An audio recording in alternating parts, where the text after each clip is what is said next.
প্রধানমন্ত্রীর ঈদ উপহার জমিসহ ঘর পেল আরও 18,500 পরিবার। 26 জেলায় নেই কোনো আশ্রয়হীন মানুষ। ভারতের গ্রিড ব্যবহার করে নেপাল থেকে জলবিদ্যুৎ কিনছে সরকার। প্রতি ইউনিটে খরচ 8 টাকা 17 পয়সা।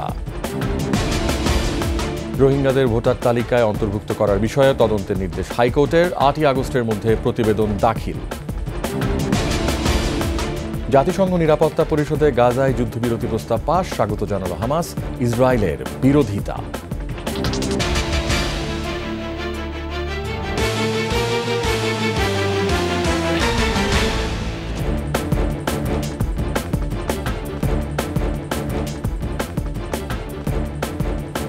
শুনছিলেন ফার্স্ট সিকিউরিটি ইসলামী ব্যাংক পিএলসি সংবাদ শিরোনাম। আমন্ত্রণ রাত 11টার 21 সংবাদে। আপনাদের সাথে আছি আমি রিয়াজ হাফিজ।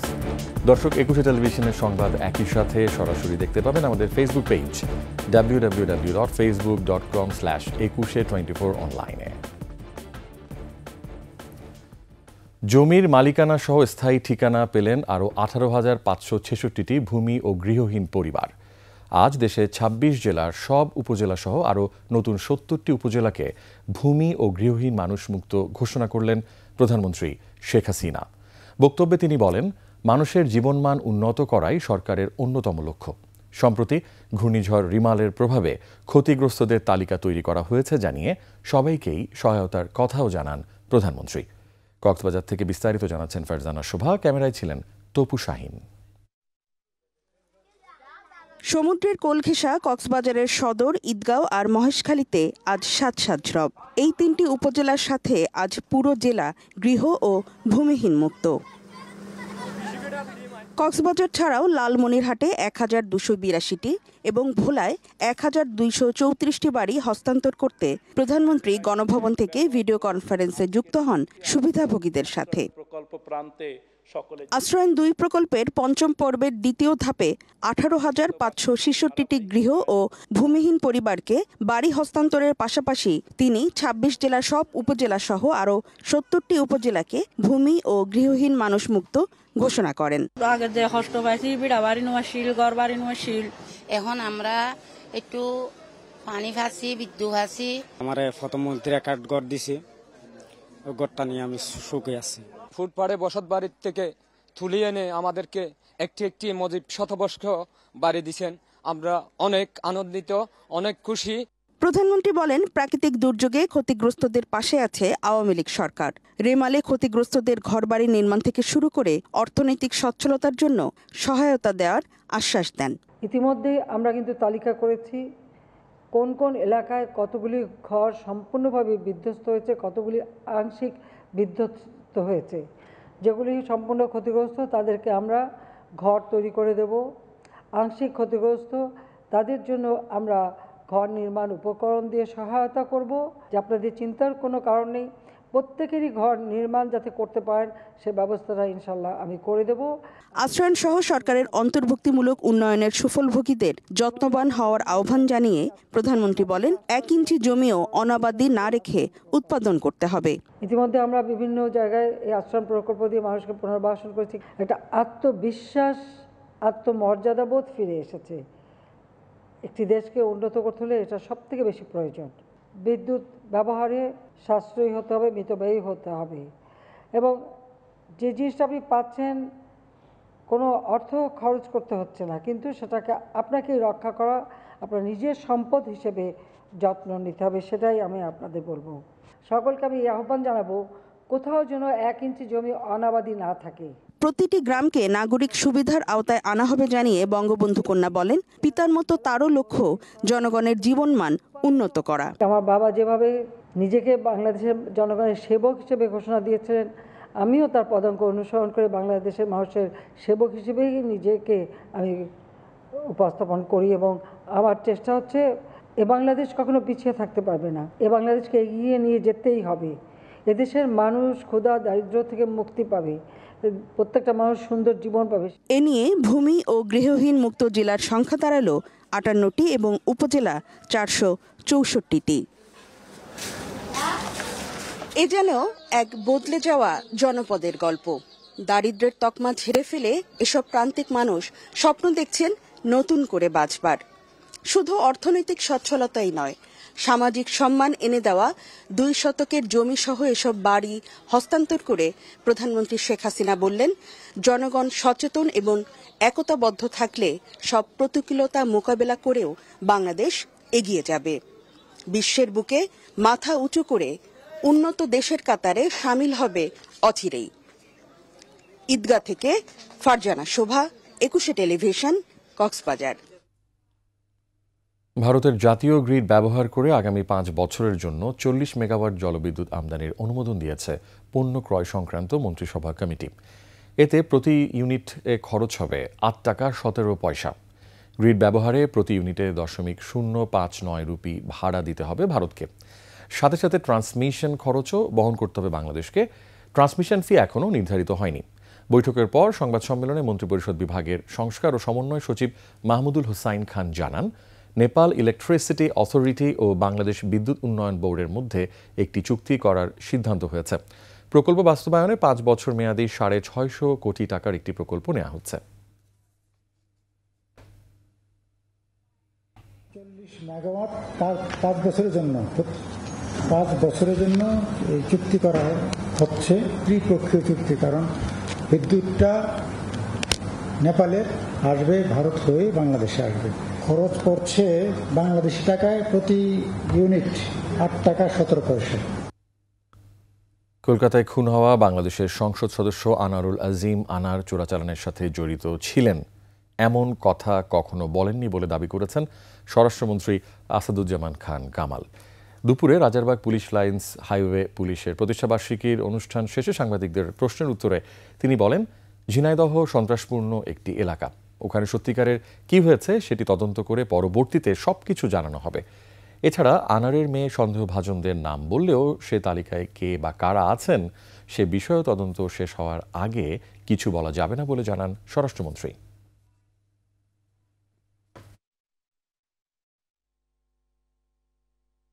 পক্ষ থেকে কোনোদিন বলা হয় নাই যে চোরাচালানি কোনো রাজনীতি।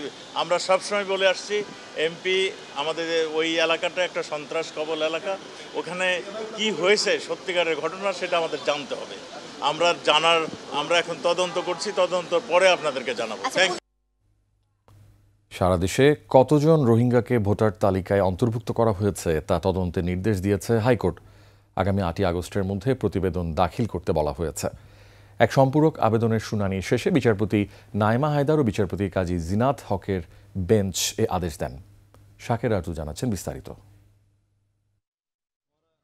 2016 সাল থেকে কক্সবাজারের ঈদগাঁও উপজেলার ঈদগাঁও ইউনিয়ন পরিষদের ক্ষমতাধর কথিত জনপ্রতিনিধির যোগসাজশে অর্থের বিনিময়ে অসংখ্য রোহিঙ্গাকে জাল ঠিকানা, ভুয়া পিতামাতা সাজিয়ে ও জাল কাগজপত্র তৈরি করে জন্ম নিবন্ধন, জাতীয় পরিচয়পত্র সহ দেশের নাগরিকত্ব দিতে সরাসরি সহায়তা করেন বলে অভিযোগ ওঠে।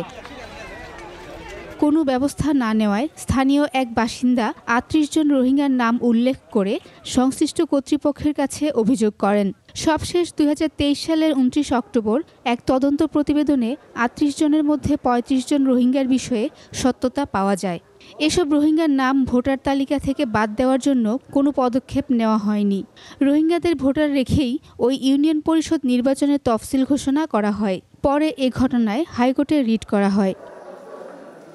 রিটের আদেশে সারা দেশে কতজন রোহিঙ্গাকে ভোটার তালিকায় অন্তর্ভুক্ত করা হয়েছে তা জানতে চেয়েছে উচ্চ আদালত। শুনানি শেষে 24 এপ্রিল বিবাদীদের প্রতি 4 সপ্তাহের রুল জারি করে ভোটার তালিকা থেকে তদন্তে প্রমাণিত রোহিঙ্গাদের নাম বাদ ও 6 জনের মধ্যে কক্সবাজার জেলায় কতজন রোহিঙ্গাকে ভোটার করা হয়েছে তা তদন্ত করে একটি প্রতিবেদন দাখিল করার নির্দেশ দেওয়া হয়।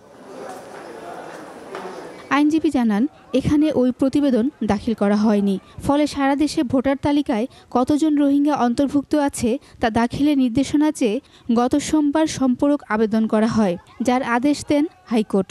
সারা দেশে কতজন রোহিঙ্গা এই পর্যন্ত ভোটার তালিকা অন্তর্ভুক্ত হয়েছে এবং তারা কোনো নাগরিকত্ব সুযোগ সুবিধা গ্রহণ করেছে কিনা সে ব্যাপারে আদালতে আগামী 8 আগস্টের ভিতরে রিপোর্ট দাখিল করার জন্য নির্দেশ দেওয়া হয়েছে।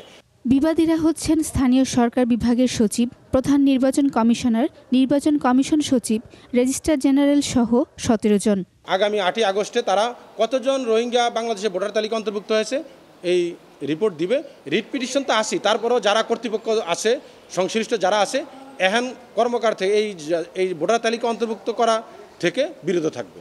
কক্সবাজার সদর উপজেলার ঈদগাঁও ইউনিয়নের ভোটার তালিকায় অন্তর্ভুক্ত হয়ে বাংলাদেশের জাতীয় পরিচয়পত্র নিয়েছেন 40 জন রোহিঙ্গা। তাদের তালিকা যুক্ত করে রিট আবেদন করা হয়েছিল। শাকেরা আরজু, একুশে টেলিভিশন, ঢাকা। মার্কিন প্রেসিডেন্ট জো বাইডেনের দেয়া গাজায় যুদ্ধবিরতির প্রস্তাব জাতিসংঘের নিরাপত্তা পরিষদে পাশ হয়েছে। নিরাপত্তা পরিষদে পাশ হওয়া প্রস্তাবকে স্বাগত জানিয়েছে ফিলিস্তিনের সংগঠন হামাস। তবে জাতিসংঘে নিযুক্ত ইসরায়েলি প্রতিনিধি বলেছেন তারা গাজায় যুদ্ধ চালিয়ে যাবে। আরও জানাচ্ছেন আজহারুল ইসলাম। গত 31 মে গাজায় 3 ধাপে যুদ্ধবিরতি কার্যকরের জন্য একটি প্রস্তাব দেন মার্কিন প্রেসিডেন্ট জো বাইডেন। প্রস্তাবে সম্পূর্ণ যুদ্ধবিরতি, হামাসের হাতে বন্দী জিম্মিদের মুক্তি, মৃত জিম্মিদের দেহাবশেষ ফেরত এবং ফিলিস্তিনি বন্দীদের বিনিময়ের শর্ত দেয়া হয়। প্রেসিডেন্ট বাইডেনের আনা প্রস্তাবটি ভোটাভুটির পর জাতিসংঘ নিরাপত্তা পরিষদে পাশ হয়েছে। 15 সদস্যের মধ্যে প্রস্তাবের পক্ষে ভোট পড়েছে 14টি। ভোট দেয়া থেকে বিরত ছিল শুধু রাশিয়া। ইসরায়েল ও হামাসকে অবিলম্বে যুদ্ধবিরতির প্রস্তাব মেনে নেওয়ার আহ্বান জানিয়েছেন জাতিসংঘে নিযুক্ত যুক্তরাষ্ট্রের দূত লিন্ডা থমাস গ্রিনফিল্ড। প্রস্তাবটিকে স্বাগত জানিয়েছে হামাস, তবে বিরোধিতা করেছে ইসরায়েল। জাতিসংঘে নিযুক্ত ইসরায়েলি প্রতিনিধি বলেছেন তারা গাজায় যুদ্ধ চালিয়ে যাওয়ার পাশাপাশি হামাস উপকৃত হয় এমন কোনো অর্থহীন আলোচনায় অংশ নেবে না। এমন সময় গাজায় যুদ্ধবিরতির এ প্রস্তাব পাশ হল যখন ইসরায়েলের নির্বিচার হামলায় গেল 24 ঘণ্টায় আরও অন্তত 40 জন ফিলিস্তিনি নিহত হয়েছেন। গাজায় এ পর্যন্ত নিহত হয়েছেন 37,000-এর বেশি ফিলিস্তিনি। আজহারুল ইসলাম, একুশে টেলিভিশন। প্রজননের হার 2% নামিয়ে আনার লক্ষ্যমাত্রা অর্জনে মেলেনি সফলতা। দীর্ঘদিনের প্রচেষ্টার পর পরিবার পরিকল্পনা অধিদপ্তরের দাবি, একেবারে কাছাকাছি পৌঁছেও করোনা মহামারীতে থমকে আছে কার্যক্রম। তবে জনসচেতনতা বেড়েছে। জন্ম নিয়ন্ত্রণে মাঠে চিত্র বোঝার চেষ্টা করেছেন মিনালা দিবা। ছবি তুলেছেন মোহাম্মদ হানিফ। ছেলে হোক মেয়ে হোক, দুটি সন্তানই যথেষ্ট। ভাঙা রেকর্ড বাজানো হলেও সফলতা কোথায়? তবে শহর বা গ্রাম সচেতনতা বেড়েছে আশাতীত। বাড়ি বাড়ি আমরা সাধারণত ফিল্ড পর্যায়ে বড়ি, কন্ডম, ইনজেকশন এই 3টাই দিই। আফারা আসে, আইসে বড়ি দেয়, কন্ডম দেয়, জানি পরবর্তীতে মনের ভুলও বাচ্চা হয়ে যায়, এই কারণে যেন না হয়। উপজেলা থেকে আমরা আমাদের কর্মীদের বিভিন্ন ধরনের কন্ট্রাসেপটিভ দিয়ে থাকি, যেমন খাবার বড়ি, কন্ডম, ইনজেকশন। দেশ স্বাধীনের পর গড় প্রজনন হার ছিল 6.3%। তখনই পরিকল্পিত উন্নয়নে স্বতন্ত্র পরিবার পরিকল্পনা বিধান করে দেন বঙ্গবন্ধু। 80-র দশকে জন্মহার 2% নামানোর লক্ষ্যমাত্রা নিয়ে শুরু হয় ব্যাপক কর্মযজ্ঞ। তবে সুদীর্ঘকালের সরকারি বেসরকারি কার্যক্রমেও 2011 সাল থেকে এক যুগেরও বেশি সময় ধরে এ হার স্থির হয়ে আছে 2%-এর ওপরেই। ফ্যামিলি প্ল্যানিং করার পরে যদি দেখা যায় যে জনসংখ্যা বিস্ফোরণ রোধ করতে পারি, আমরা যা আছি তার চেয়ে খারাপ যদি না হয়, তাহলে আমার ছেলেমেয়েরা এর চেয়ে একটা ভালো পরিবেশ থাকতে পারবে। পরিবার পরিকল্পনার সাথে আমার নারীর ক্ষমতায়ন, আমার পরিবারের ভালো থাকা এবং আমার দেশের উন্নতির জন্য আমরা বলছি এটা জরুরি সেবা, কিন্তু আমরা যদি জরুরি করতে গেলে আমাদের দরকার কার কি নিড আছে সেইখানে কাজ করে, এবং সেখানেই আমাদের বড় ঘাটতি। 2025 সালের লক্ষ্যমাত্রায় বাকিটাও অর্জনে বাধা হয়ে দাঁড়িয়েছে অপ্রতুল সেবাদাতা, সরকারি বেসরকারি উন্নয়ন সহযোগীদের সমন্বয়হীনতা, পাশাপাশি বাল্যবিবাহ, অপরিপক্ক গর্ভধারণ, অপূর্ণ চাহিদা, অনাকাঙ্ক্ষিত গর্ভধারণও।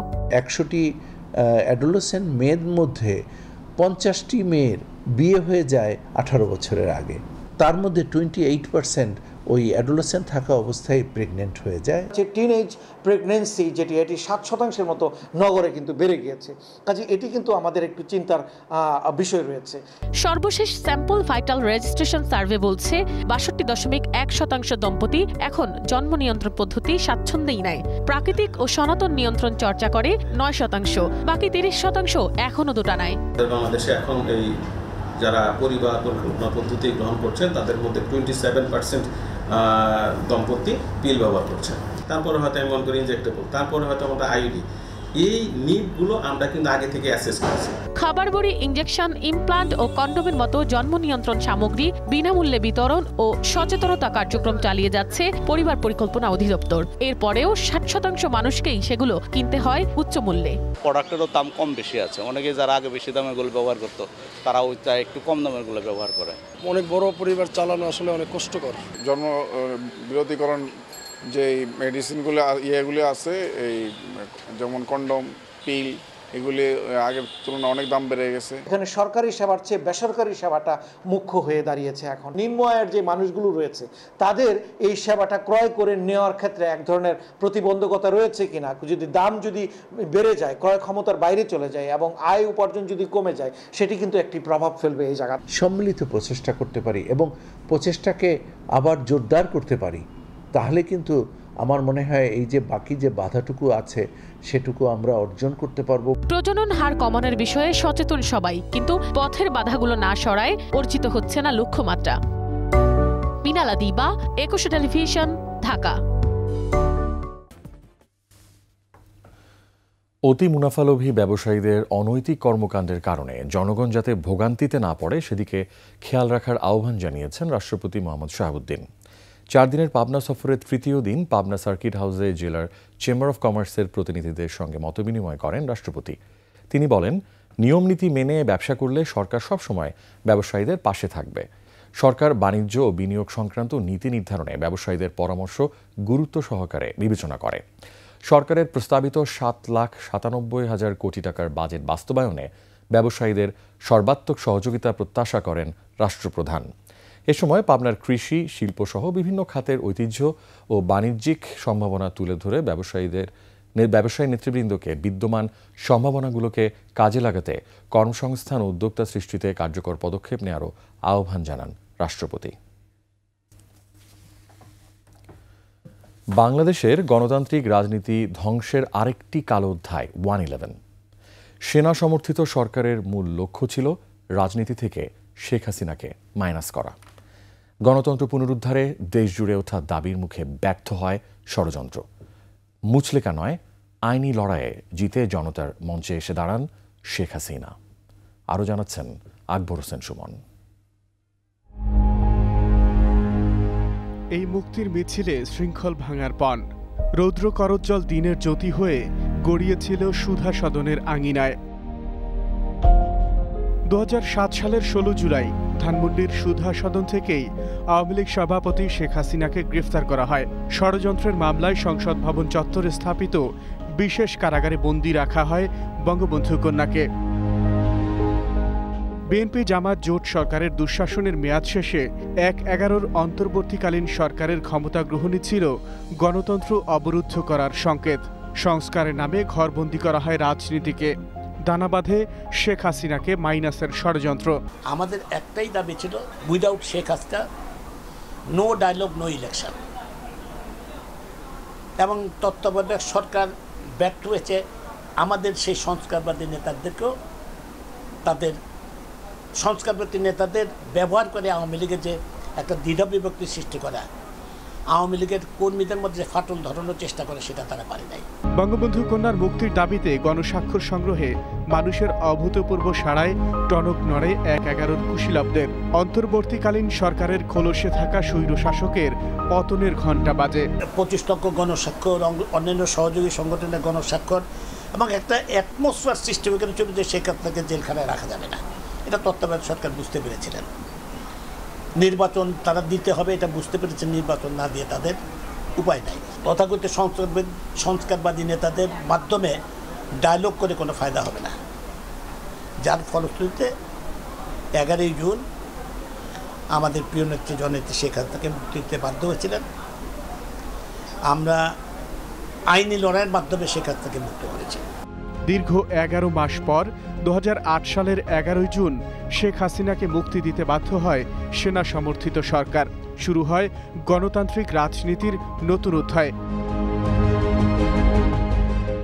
আকবর হোসেন সুমন, একুশে টেলিভিশন, ঢাকা। প্রধানমন্ত্রী শেখ হাসিনার সাথে সাক্ষাৎ করেছেন গ্লোবাল সেন্টার অন অ্যাডাপ্টেশনের প্রধান নির্বাহী কর্মকর্তা প্রফেসর ডক্টর প্যাট্রিক ভি ভারকুয়েন। সকালে গণভবনে প্রধানমন্ত্রীর সাথে দেখা করে জিসিএ প্রবর্তিত global centre on অ্যাডাপ্টেশনস local adaptation champions পুরস্কার তুলে দেন এই সংস্থার সিইও। প্রধানমন্ত্রী তা গ্রহণ করেন এবং যা সর্বপ্রথম বাংলাদেশকেই প্রথম প্রদান করা হয়। এ সময় বাংলাদেশের উন্নয়নের প্রশংসা করেন ডক্টর প্যাট্রিক ভি ভার্কুয়েন। বাংলাদেশের স্বার্থ সংশ্লিষ্ট বিভিন্ন ইস্যুতে কথা বলেন তারা। প্রধানমন্ত্রীর প্রেস সচিব নাইমুল ইসলাম খান সহ সংশ্লিষ্ট কর্মকর্তারা এ সময় উপস্থিত ছিলেন।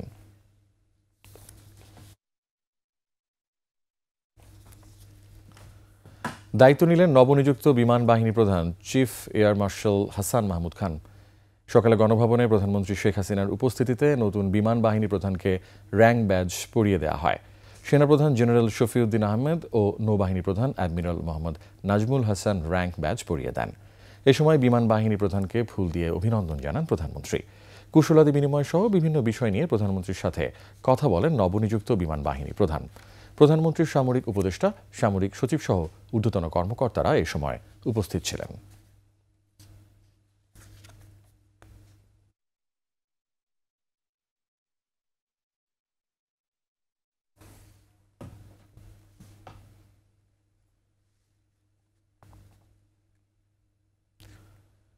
এদিকে বিমান বাহিনীকে আরও আধুনিক ও শক্তিশালী করার লক্ষ্যে কাজ করে যাবেন বলে জানিয়েছেন নবনিযুক্ত বিমান বাহিনী প্রধান এয়ার মার্শাল হাসান মাহমুদ খান।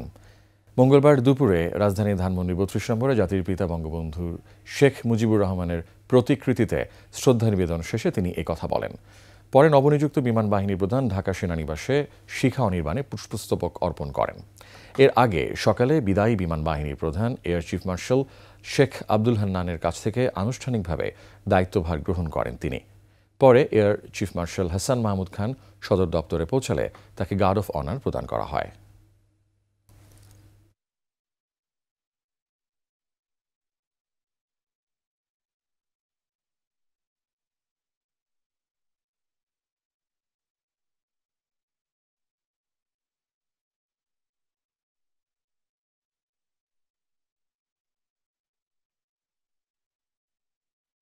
আমরা অবশ্যই আধুনিক বিমান ফাইটার আমাদের ফ্লিটে সংযোজন করার জন্য আশা রাখছি।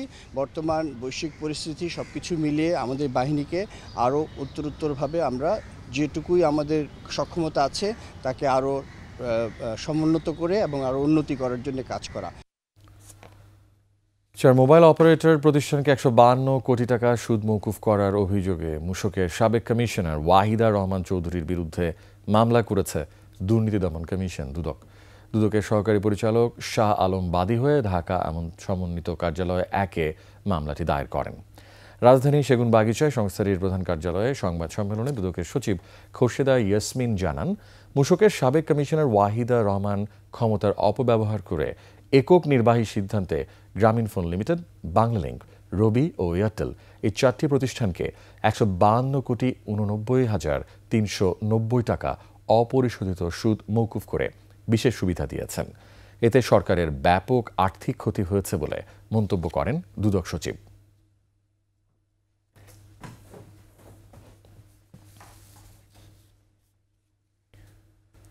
বিশ্ব অর্থনৈতিক পরিস্থিতির কারণে তৈরি হওয়া নানা প্রতিবন্ধকতা ও সীমাবদ্ধতার মধ্যে ৭,৯৭,০০০ কোটি টাকার বাজেটকে বাস্তবসম্মত ও বাস্তবায়নযোগ্য বলে মনে করছে international business forum of Bangladesh, IBFB। রাজধানীতে সংগঠনটির কার্যালয়ে সংবাদ সম্মেলনে বাজেট বাস্তবায়নের চ্যালেঞ্জ মোকাবেলায় দক্ষতা, স্বচ্ছতা ও জবাবদিহিতা নিশ্চিতের দাবি জানান IBFBর সভাপতি হুমায়ুন রশিদ। কাস্টমস আইন বাস্তবায়নের আগে অংশীজনদের সাথে আলোচনার প্রয়োজন ছিল বলেও মনে করেন ইন্টারন্যাশনাল বিজনেস ফোরামের নেতারা। এছাড়া অগ্রিম আয়কর ব্যবসায় খরচ বাড়িয়ে দিচ্ছে অভিযোগ করে বিশেষ অর্থনৈতিক অঞ্চলের জন্য ক্যাপিটাল মেশিনারিজ আমদানিতে কর ছাড়ের দাবি জানিয়েছে IBFB। একই সঙ্গে অভ্যন্তরীণ উৎস থেকে সরকার অধিক পরিমাণ ঋণ নিলে বেসরকারি খাতে চাপ পড়তে পারে বলেও আশঙ্কা ইন্টারন্যাশনাল বিজনেস ফোরামের।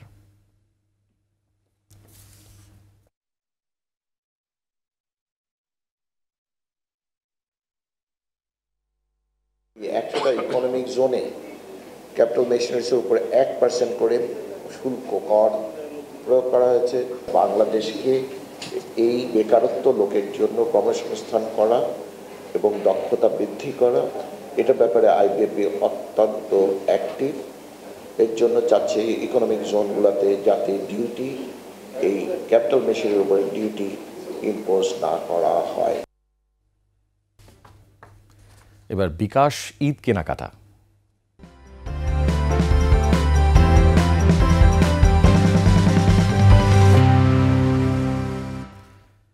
ঈদে নতুন পোশাকের সাথে প্রয়োজন নতুন জুতা, আর এই জুতা কেনাকাটায় যদি পেমেন্টে ডিসকাউন্ট মেলে তাহলে আরও বেড়ে যায় ঈদ আনন্দ। জুতা কেনাকাটায় স্বাচ্ছন্দ্য দিতে বিকাশ দিচ্ছে পেমেন্টে 10% ইনস্ট্যান্ট ক্যাশব্যাক। আরও জানাচ্ছেন মিনালা দিবা। ঈদুল আজহার কেনাকাটায় ক্রেতাদের আনাগোনায় মুখরিত রাজধানীর জুতার শোরুমগুলো। বসুন্ধরা সিটি মার্কেটের শোরুমে ছেলে মেয়ে ও বাচ্চাদের জন্য 1000-এর বেশি নতুন কালেকশন নিয়ে পসরা সাজিয়েছে বাটা।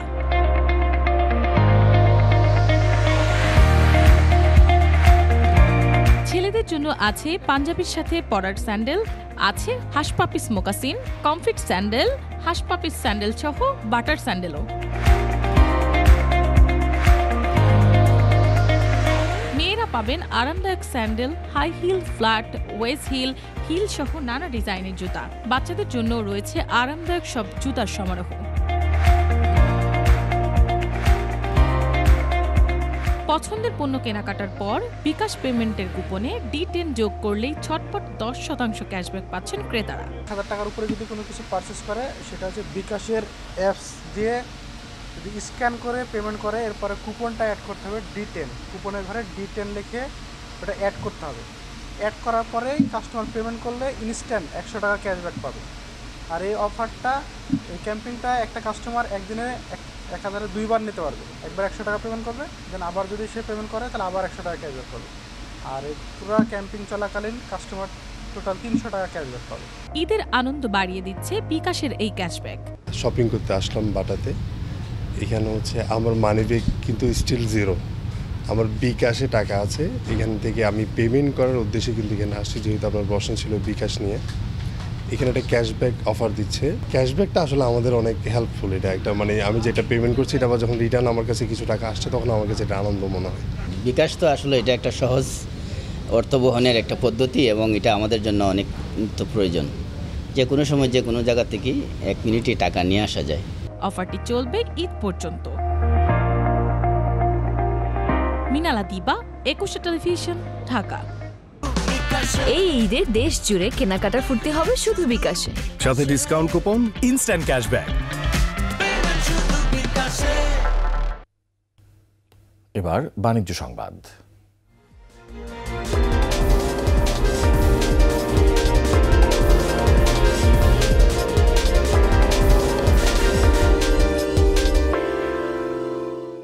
মাত্র 6% সুদে ক্ষুদ্র ও মাঝারি উদ্যোক্তাদের মাঝে আরও 450 কোটি টাকা ঋণ বিতরণ করবে এসএমই ফাউন্ডেশন। এ উপলক্ষে রাজধানীর একটি হোটেলে 23টি ব্যাংক ও আর্থিক প্রতিষ্ঠানের সাথে চুক্তি সই হয়। উদ্যোক্তারা সর্বনিম্ন 1 লাখ টাকা থেকে শুরু করে সর্বোচ্চ 25 লাখ টাকা পর্যন্ত ঋণ পাবেন। করোনা মহামারীর ক্ষতি কাটিয়ে উঠতে প্রধানমন্ত্রীর প্রণোদনা প্যাকেজ এবং ফাউন্ডেশনের নিজস্ব অর্থে গঠিত রিভলভিং তহবিল থেকে এই অর্থায়ন করা হচ্ছে। 10 লাখ টাকা পর্যন্ত ঋণ গ্রহণে কোনো জামানত প্রয়োজন হবে না, আর ঋণ পরিশোধের সময়সীমা হবে 4 বছর। 6 মাসের গ্রেস পিরিয়ড সহ 48টি মাসিক কিস্তির মাধ্যমে পরিশোধ করা যাবে ঋণের টাকা। মোট ঋণের 30% নারী উদ্যোক্তাদের মাঝে এবং 10% এসএমই ক্লাস্টারের উদ্যোক্তাদের মাঝে বিতরণ করা হবে।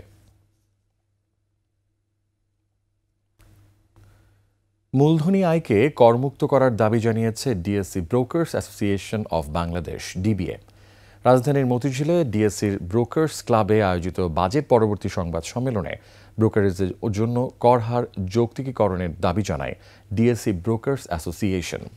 নতুন বিও আইডিগুলোকে 3 বছরের জন্য করমুক্ত রাখার কথাও বলেন ডিবিএ নেতারা।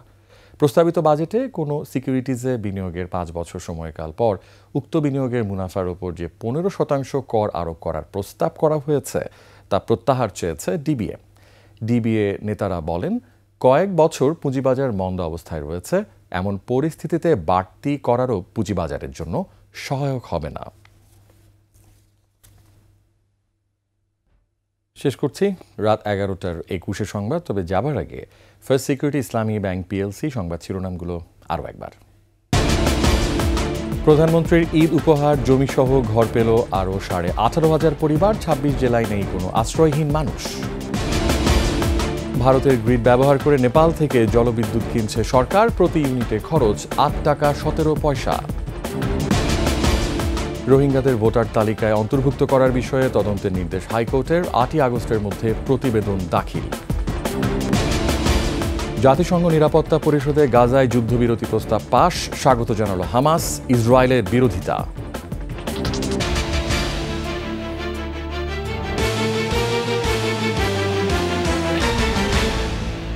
সর্বশেষ সংবাদ জানতে ডায়াল করুন 2021 নম্বরে আর ভিজিট করুন 21.tv.com ওয়েবসাইটে।